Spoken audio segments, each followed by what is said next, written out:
আমি in future বিয়ে করব, যার সাথে আমি আমার সারা জীবন কাটাবো, সেই মানুষটা মানুষ হিসেবে কেমন? সে আমাকে আসলেই কি ভালোবাসে? আমি না আপনার কথাবার্তা যখন শুনছি না, যখন আপনার সাথে টেক্সট করছি, কলে কথা বলছি, তখন আপনার কথাগুলো আমার এত ভালো লাগছে যে আমি আপনাকে বলে বুঝাইতে পারবো না। আজকে আমি একটা বিশাল এক্সপেকটেশন নিয়ে আসছিলাম। যেই মানুষটাকে আমি ভালোবাসি সে আমার জীবনের জন্য সঠিক, আমি তাকেই বিয়ে করে আমার লাইফ পার্টনার করে আমার ঘরে তুলবো। কিন্তু দেখেন, ছোট্ট একটা টেস্ট, সামান্য ছোট্ট একটা টেস্টের কাছে আপনি আপনার আসল চরিত্র তুলে ধরছেন।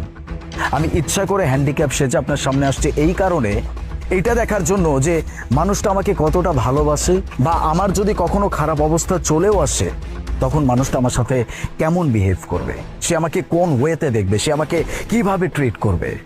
আর দেখেন, আপনি একদম আপনার যে অরিজিনাল নেচার সেটা আপনি দেখাচ্ছেন। গোল্ড ডিগার কি করব বলেন?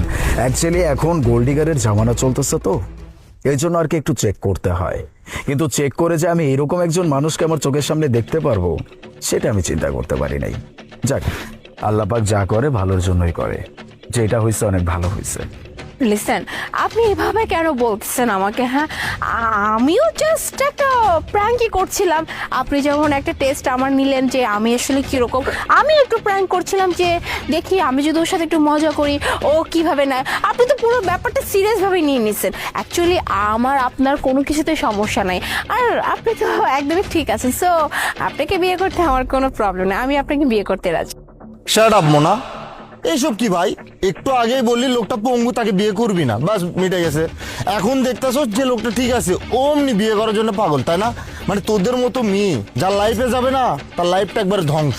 এখন তো আমার কাছে খারাপ লাগতেছে যে তোর মতো একটা মেয়ে আমার বন্ধু। থ্যাংক ইউ ভাই, অন্তত আপনি যেটা উচিত বা যেটা ন্যায় সেটা সাথ দিচ্ছেন, এটা অনেক ভালো লাগছে। নিজের বন্ধুর কথা চিন্তা না করে আসলে সত্য কোনটা সেটার দিকে নজর দিচ্ছেন, এই জন্য আপনাকে অনেক ধন্যবাদ। আমাদের প্রত্যেকটা মানুষেরই এমনই হওয়া উচিত, নয়তো আজ বাদে কাল যদি আপনার সাথে এরকম ঘটনা ঘটে যায় তখন আপনি হয়তো নিজেকে ক্ষমা করতে পারবেন না। কিসের বন্ধু? দেখেন ভাই, ও আমার বন্ধু ছিল, কিন্তু আজকের পর থেকে, এখন এই মুহূর্তে থেকে ও আমার কেউ না। ওর মতো মেয়ে আমার বন্ধু হওয়ার থেকে একা থাকা অনেক ভালো। তুই তোর জায়গায় থাক। আফসোস হচ্ছে বন্ধুটাকেও হারালেন। এমনই হয়, আপনি যদি নিজের জায়গায় সৎ না থাকেন তাহলে নিজের জীবন থেকে এক এক করে সবকিছু হারাবেন। এটাই নিয়ম, আর এটাই বাস্তবতা। যাই হোক, আপনার সাথে দেখা হয়ে অনেক ভালো হয়েছে। আপনার বাড়িতে বলে দিবেন যে ছেলে আপনাকে রিজেক্ট করে চলে গেছে। বাকি রইল আমার কথা। আপনার মতো মেয়ের চেহারা আমি কখনোই দেখতে চাই না।